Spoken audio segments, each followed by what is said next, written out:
Hello everyone, कैसे हो आप सभी। Welcome back to our YouTube channel CG set commerce. आपको पता होगा कि पेपर वन कितना बड़ा गेम चेंजर है। 50 सवाल 100 नंबर के, और यहाँ स्कोर करना सबसे आसान है अगर आपको सही तरीका पता है तो। आज के इस वीडियो लेक्चर में हम सॉल्व करने वाले हैं पेपर वन के सबसे इम्पॉर्टेंट और बार बार पूछे जाने वाले PYQs। हम सिर्फ आंसर्स ही नहीं बल्कि कॉन्सेप्ट को भी समझेंगे ताकि एग्ज़ाम में आपसे एक भी सवाल गलत ना हो।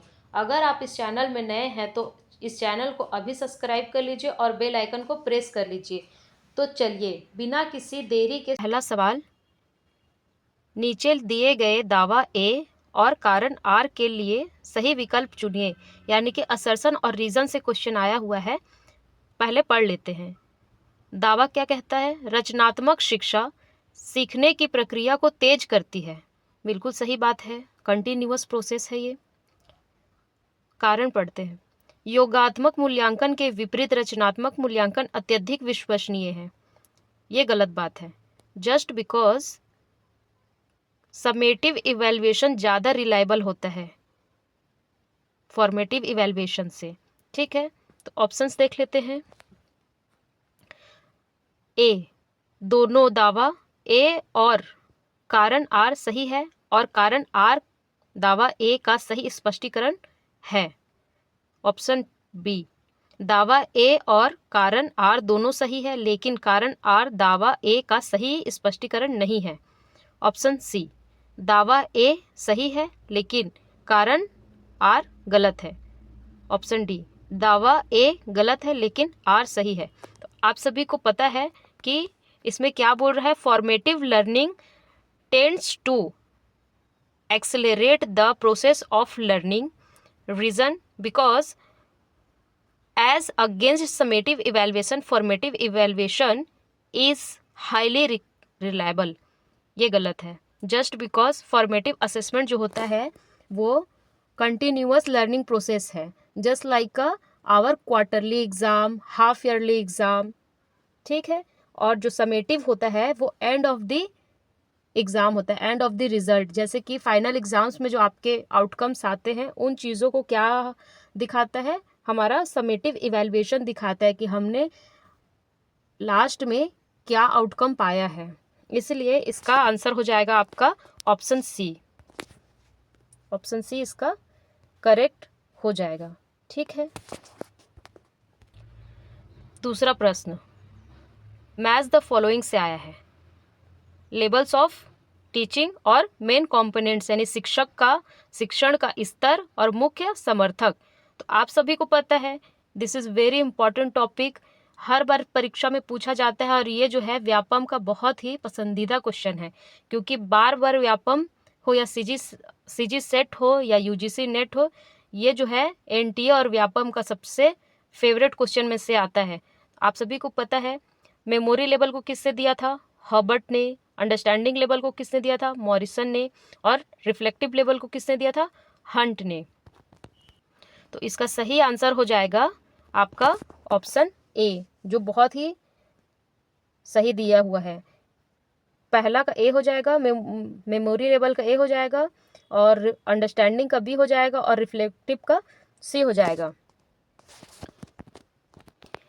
मेमोरी लेवल में रिकॉलिंग की बात की जाती है। इसमें रटफिकेशन, रिकॉलिंग, चीज़ों को याद करने के ऊपर में ज़्यादा जोर दिया जाता है। लेकिन जो अंडरस्टैंडिंग लेवल है ये अडल्ट लर्निंग में आ जाता है। इसमें लोग खुद से चीज़ों को अंडरस्टैंड करते हैं, मतलब टू वे कम्युनिकेशन जैसा, मतलब कि मैंने कुछ कहा और आपने भी मुझसे कुछ कहा। रिफ्लेक्टिव लेवल में ये हाईएस्ट लेवल हो जाता है। इसमें क्रिटिकल थिंकिंग की बात की जाती है, प्रॉब्लम सॉल्विंग की बात की जाती है। जो टीचर का रोल होता है वो इसमें फैसिलिटेटर का होता है, और स्टूडेंट का रोल जो होता है वो एक्टिव होता है। वो खुद से चीज़ों को सॉल्व करके, खुद से चीज़ों को रिसर्च करके अपनी एबिलिटी को। प्रश्न दूसरा प्रश्न मैच द फॉलोइंग से आया है। लेवल्स ऑफ टीचिंग और उसके मेन प्रोपोनेंट्स से। मेमोरी लेवल को किसने दिया है? हर्बर्ट ने दिया है। अंडरस्टैंडिंग को मॉरिसन ने, और रिफ्लेक्टिव को हंट ने दिया है। मेमोरी लेवल में हम फैक्ट्स को रिकॉल करने की बात करते हैं। अंडरस्टैंडिंग में टू वे कम्युनिकेशन होता है, जैसे कि टीचर ने स्टूडेंट से सवाल पूछा और स्टूडेंट ने समझकर टीचर को जवाब दिया। और रिफ्लेक्टिव लेवल में क्रिटिकल थिंकिंग की बात की जाती है, प्रॉब्लम सॉल्विंग की बात की जाती है। तो ऑप्शन ए हमारा क्या हो जाएगा, करेक्ट हो जाएगा। क्वेश्चन 3, नीचे शिक्षार्थियों की कुछ विशेषताएं सूचीबद्ध हैं, उन विशेषताओं की पहचान करें जो प्रभावी शिक्षक में मदद करते हैं। नीचे शिक्षार्थियों की कुछ विशेषताएं सूचीबद्ध हैं, उन शिक्षाओं की पहचान करें जो प्रभावी शिक्षण में मदद करते हैं। तो पहला, शिक्षण के प्रति विद्यार्थियों का सम्मान। दूसरा, शिक्षार्थी की मानसिक क्षमता का स्तर। तीसरा, शिक्षार्थी के पिछले अनुभव। चौथा, संबंध के प्रति शिक्षार्थी की रुचि का स्तर। पांचवा, शिक्षार्थी के पारंपरिक संबंध का स्तर। छठा, समाज के बारे में शिक्षार्थी का दृष्टिकोण। तो नीचे दिए गए विकल्पों में से सही उत्तर चुनिए। तो सही उत्तर क्या हो जाएगा हमारा, पढ़िए आप। पहला हो जाएगा हमारा शिक्षार्थी की मानसिक क्षमता का स्तर। दूसरा हो जाएगा हमारा शिक्षार्थी के पिछले अनुभव, कि उन्होंने अपने पिछले क्लासेस में क्या क्या सीखा है, क्या क्या उन्होंने अनुभव किया है, ऑप्शन। और तीसरे में हो जाएगा हमारा संबंध के प्रति शिक्षार्थियों या विद्यार्थियों की रुचि का स्तर, कि स्टूडेंट्स का इंटरेस्ट लेवल क्या है, ठीक है। और लास्ट में हो जाएगा समाज के बारे में शिक्षार्थियों का दृष्टिकोण। तो इससे हमारा ऑप्शन डी सही हो जाएगा। कक्षा में शिक्षार्थियों के व्यक्तित्व भिन्नताओं की पहचान करने हेतु निम्न में से किसका उपयोग शिक्षक करेंगे। किसका करेंगे, आप सभी को पता है कि इसका ऑप्शन ए सही हो जाएगा। निर्णयात्मक मूल्यांकन करेंगे, तभी उनको पता चलेगा। फॉर्मेटिव असेसमेंट क्या होता है, इसमें कंटिन्यूअस प्रोसेस होता है। समेटिव असेसमेंट क्या होता है, end of the result, outcome, final outcome क्या है, जो आपने साल भर में पढ़ा उसको फाइनल एग्जाम में जो आपको नंबर मिले हैं वो आपका फाइनल आउटकम होगा।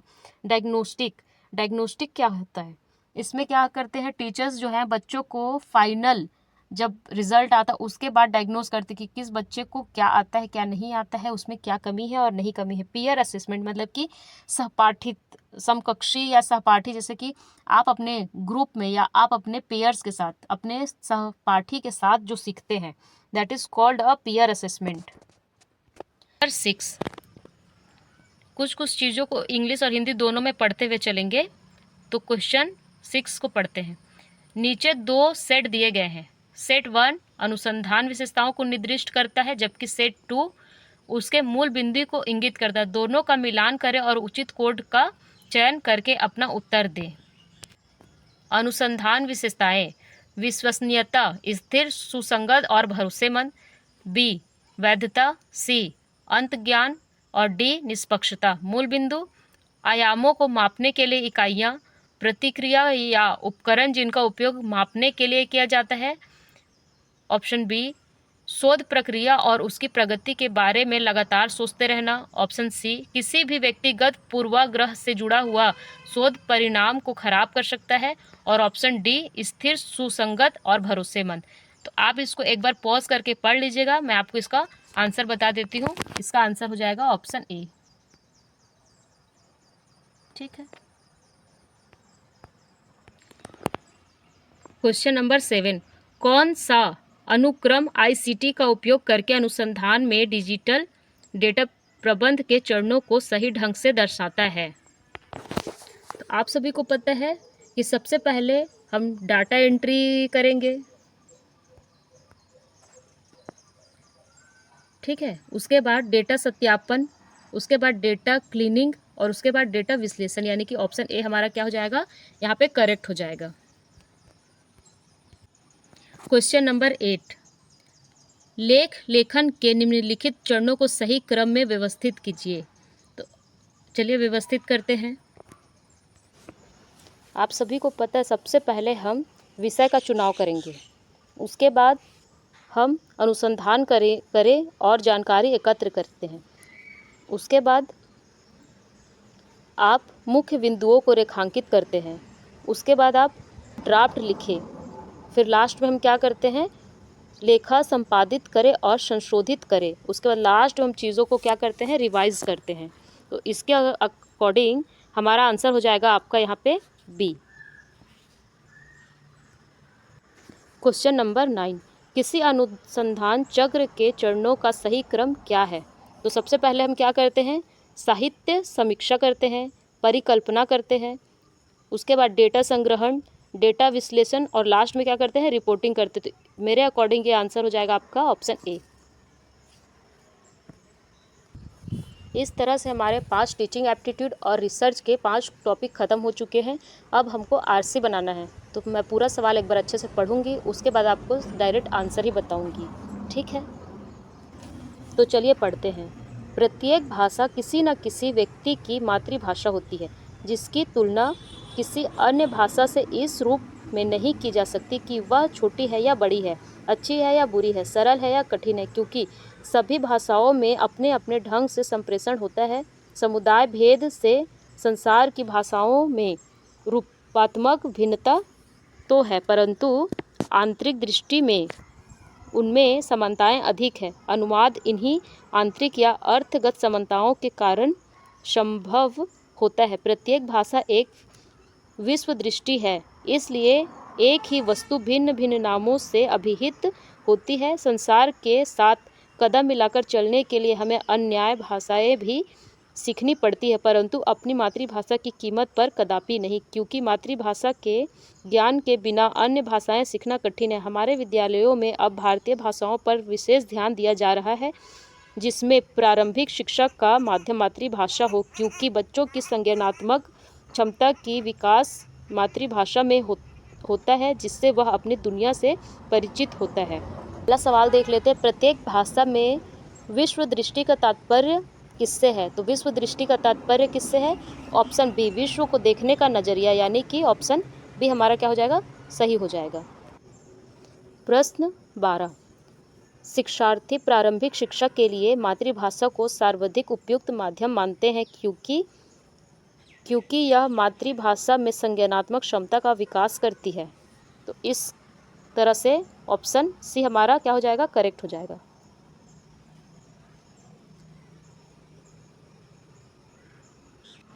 क्वेश्चन 13, संज्ञानात्मक क्षमता से अभिप्राय है पढ़ने की क्षमता, लिखने की क्षमता, बोलने की क्षमता या जानने पहचानने की क्षमता। तो आप सभी को पता है क्या हो जाएगा, जानने पहचानने की क्षमता, ऑप्शन डी। क्वेश्चन नंबर 14, भाषाओं में समानता का तात्पर्य शब्दगत होता है, रूपगत होता है, अर्थगत होता है या क्षेत्रगत? तो आप सभी को पता है क्या होता है, अर्थगत होता है। ऑप्शन सी हमारा क्या हो जाएगा, करेक्ट हो जाएगा। क्वेश्चन 15, अनुवाद भिन्न भिन्न भाषाओं में निहित जिस समानता से संभव होता है वह क्या कहलाता है? शब्दगत, रूपगत, शैलीगत और अर्थगत। आप सभी को पता है कि क्या कहलाता है, अर्थगत। ऑप्शन डी हमारा क्या हो जाएगा, करेक्ट हो जाएगा। अब कम्युनिकेशन को स्टार्ट करते हैं। पिछले एग्ज़ाम में कम्युनिकेशन के 5 सवाल सिर्फ इंग्लिश में आए थे। ये बहुत बड़ा ड्रॉबैक है, क्योंकि व्यापम में हिंदी में भी सवाल देना चाहिए था, लेकिन नहीं दिया, बट कोई नहीं, हम कोशिश करते हैं। Question number 16, select the most appropriate option based on the given observation. First, non verbal single play an important part in the communication process. Option 2, handshake is the example of subliminal non-verbal communication. Option C, feedback is inconsequential part of communication process. Option D, different culture norms and values do affect the effective communication. तो इसका सही option हो जाएगा आपका option C. Number 17, arrange the following steps of process of communication. ये सबसे easy question है communication का, मैं आपको डायरेक्ट इसका आंसर बता देती हूँ। इसका आंसर हो जाएगा डी। सबसे पहले ऑप्शन डी आएगा आइडिएशन, फिर ऑप्शन सी आएगा इनकोडिंग, फिर ऑप्शन ई आएगा ट्रांसमिशन, उसके बाद ऑप्शन बी आएगा डिकोडिंग, उसके बाद लास्ट में ऑप्शन ए आएगा फीडबैक। सबसे पहले हम किसी मैसेज का हमको आइडिया आता है, देन हम उसको क्या करते हैं, इनकोड करते हैं। इनकोड करने के बाद हमारे पास कोई ट्रांसमिशन होता है, जैसे व्हाट्सअप, उसमें आप उस मैसेज को भेजेंगे। उसके बाद जिनको आपने भेजा है वो उस मैसेज को क्या करेंगे, डिकोड करेंगे, यानी कि पढ़ेंगे। और पढ़ने के बाद उस मैसेज में आपने जो भी पूछा है या जो भी कहा है उसको वो रिप्लाई करेंगे। रिप्लाई हमारा क्या हो जाएगा, फीडबैक। इस तरह से ऑप्शन डी हमारा क्या हो जाएगा, करेक्ट ऑप्शन। ये सबसे इजी क्वेश्चन था कम्युनिकेशन का। Question number 18, select the most appropriate option based on the given observation. Option first, communication is the process of exchanging information, ठीक है। ऑप्शन बी, एक common system of symbol is not required. Option C, the objective of communication is the creation of share understanding. तो select the correct answer from the following options. Question 18 का आंसर हो जाएगा आपका D, only ए और 3 is follow. Question number 19, select the most appropriate option based on the given observation. In upward communication is the employee tends to highlight their accomplishments and downplay their mistakes. Option 2, negative information tends to be ignored or discussed. Option C, upward communication occurs far less frequency. Option D, upward communication comprise of the instructions and derivatives. तो select the correct answer from the following options. Correct बताना है हमको। 19 का आंसर हो जाएगा option C. Question number 20, which type of information is most spread through grapevine communication. आप सभी को पता है। प्रश्न वाचक निशान के स्थान पर आने वाले अंक को ज्ञात कीजिए। ये बहुत इजी क्वेश्चन है। इसमें 10 में हमने 11 प्लस किया तो 20 आ रहा है, 20 में हमने 12 प्लस किया तो 31 आ रहा है, 31 में हमने 13 प्लस किया तो क्या हो जाएगा हमारा, option B is the correct answer. Question number 22 को सॉल्व करने से टाइम हो जाएगा, इससे अच्छा मैं आपको इसका ऑप्शन बता देते, आप इसको पॉज करके एक बार पढ़ लेंगे। इसका ऑप्शन है बी।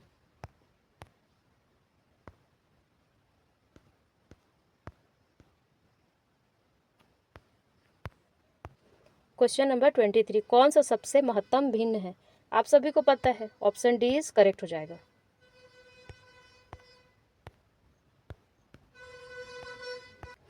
क्वेश्चन नंबर 24, क्रमशः x का 8% इज इक्वल टू 0.004 तथा y का 8% इक्वल्स टू 0.004 है, तो x y का मान क्या होगा। तो ये बहुत ही आसान है, ठीक है। इसका क्या हो जाएगा, 1 और 3 क्या हो जाएगा, करेक्ट ऑप्शन हो जाएगा। क्वेश्चन नंबर 25, एक कुर्सी को 400 रुपये में बेचने पर विक्रेता को 20% की हानि होती है। उसी कुर्सी को वास्तविक लागत क्या है तथा कितने रुपए में बेचने पर 8% का लाभ होगा। तो बहुत ही आसान क्वेश्चन है ये भी आपका। ये हो जाएगा आपका ऑप्शन बी, यानी कि 500 से, ठीक है। 500 और 540। नंबर 26 रीजनिंग्स के क्वेश्चंस आ गए, ठीक है। स्टेटमेंट दिया हुआ है, कुछ किताबें पेन है, कोई भी पेन पेंसिल नहीं है। निष्कर्ष क्या है, कुछ पेन पुस्तकें हैं, कुछ पेंसिल पुस्तकें हैं, कुछ पुस्तकें पेंसिल नहीं है, सभी पेंसिल पुस्तकें हैं। तो इसका क्या आंसर हो जाएगा आपका, ऑप्शन बी। तो क्वेश्चन के अकॉर्डिंग सभी राजनीतिज्ञ ईमानदार होते हैं, सभी ईमानदार निष्पक्ष होते हैं। तो क्वेश्चन के अकॉर्डिंग ए और 3 ही सिर्फ क्या कर रहा है, अनुसरण कर रहा है। तो केवल ए और 3, यानी कि कुछ ईमानदार राजनीतिज्ञ हैं और कुछ निष्पक्ष राजनीतिज्ञ हैं, यानी कि option D is correct option. Question number 29, दिए गए चित्र के आधार पर निम्न में से कौन सा कथन सही है पूछ रहा है। तो क्या बोल रहा है, ए और बी तीनों आकृति में है, ई ए बी सी तीनों आकृति में है। ऑप्शन सी में बी और जी तीनों आकृति में है, ए बी सी डी तीनों आकृति में है। तो कौन सा हो जाएगा आपका, बी और सी जो है हमारा क्या है, तीनों में है। ट्रायंगल में भी है, स्क्वायर में भी है और सर्कल में भी है, इसलिए हमारा ऑप्शन सी क्या हो जाएगा, करेक्ट हो जाएगा। क्वेश्चन नंबर 13, निम्नलिखित उत्तरों के सेट से प्रश्न वाचक चिन्ह के स्थान पर ऐसा उपयुक्त चिन्ह चयनित कीजिए जिसमें चित्र ए 2, 3 और 4 के क्रम में एक श्रेणी निर्मित हो सके। तो मेरे अकॉर्डिंग इस चित्र को देखने से ऐसा लग रहा है कि ये ऑप्शन डी इसका क्या हो जाएगा, करेक्ट हो जाएगा। 21, ग्राफ का अवलोकन कर उचित उत्तर देवे।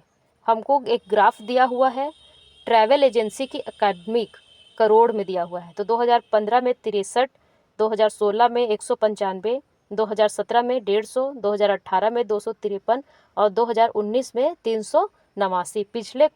पिछले वर्ष की तुलना में प्रतिशत के संदर्भ में किस वर्ष की बिक्री कारोबार में अधिकतम वृद्धि होती है। तो आप सभी इसको कंपेयर कर लेंगे, बार अपनी कॉपी में बना के देखेंगे। तो इसका आंसर मैं बता देती हूँ direct, option B. Question 32, graph का अवलोकन कर उचित उत्तर देवे। वही सवाल है, बस इसमें क्या बताना है आपको, ग्रोथ बताना है, किस किस वर्ष में कितना ग्रोथ हुआ ये बताना है। तो 2015 एवं 2019 के मध्य अनुमानित प्रतिशत वृद्धि क्या है, ठीक है। तो आप इसको सॉल्व कर लेंगे। अभी मैं यहाँ पे सॉल्व नहीं कर रही हूँ, इसके लिए मैं एक अलग से वीडियो लेक्चर लाऊंगी जिसमें मैथ्स के, रीजनिंग्स के सारे क्वेश्चन को एक सेपरेट वीडियो लेक्चर में कवर करेंगे। अभी मैं आपको डायरेक्ट इसका आंसर बता देती हूँ। इसका आंसर है ऑप्शन सी, 500%। क्वेश्चन 33, कितने वर्ष में औसत से अधिक वृद्धि हुई। तो आप इसको देख के बहुत आसानी से बता सकते हैं, इसको सॉल्व करने जैसा कुछ नहीं है। क्वेश्चन नंबर 33 का, कितने वर्षों में औसत से अधिक वृद्धि हुई है। तो ऑप्शन ए इसका सही उत्तर हो जाएगा। क्वेश्चन नंबर 34, उचित उत्तर के साथ मिलान कीजिए।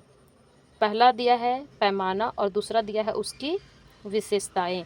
तो क्रमवाचक या क्रम सूचक, दूसरा नामित मापनी या पैमाना, तीसरा अंतराल मापनी और चौथा अनुमान। विशेषता दिया है,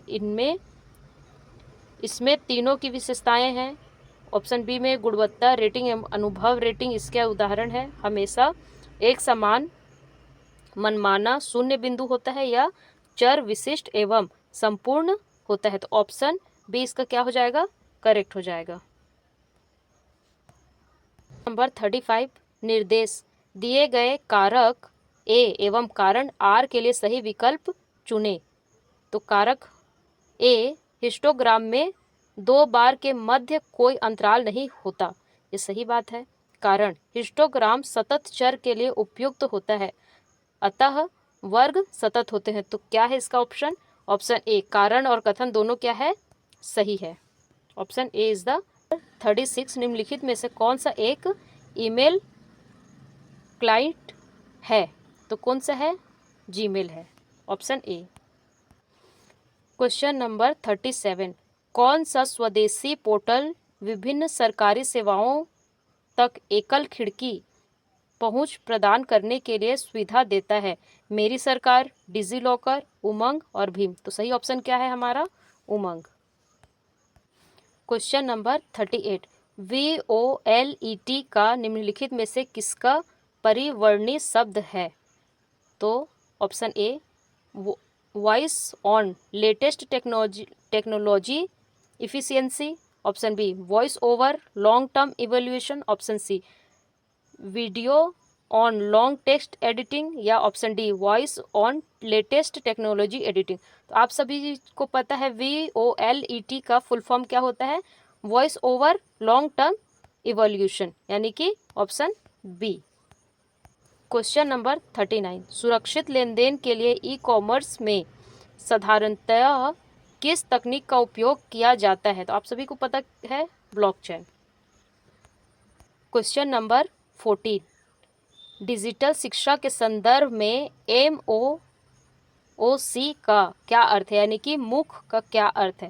तो आप सभी को बहुत अच्छे से पता है, इसका आंसर क्या है, मैसिव ओपन ऑनलाइन कोर्सेस, यानी कि option D is the correct answer.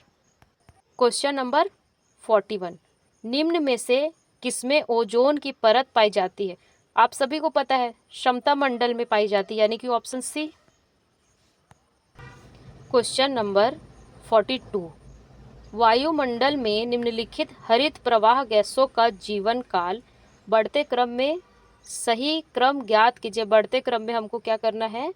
वायुमंडल के हरित प्रवाह यानी कि ग्रीन गैसेस का क्रम ज्ञात करना है। तो पहला क्या हो जाएगा आपका? सतही ओजोन। दूसरा क्या हो जाएगा आपका? मीथेन।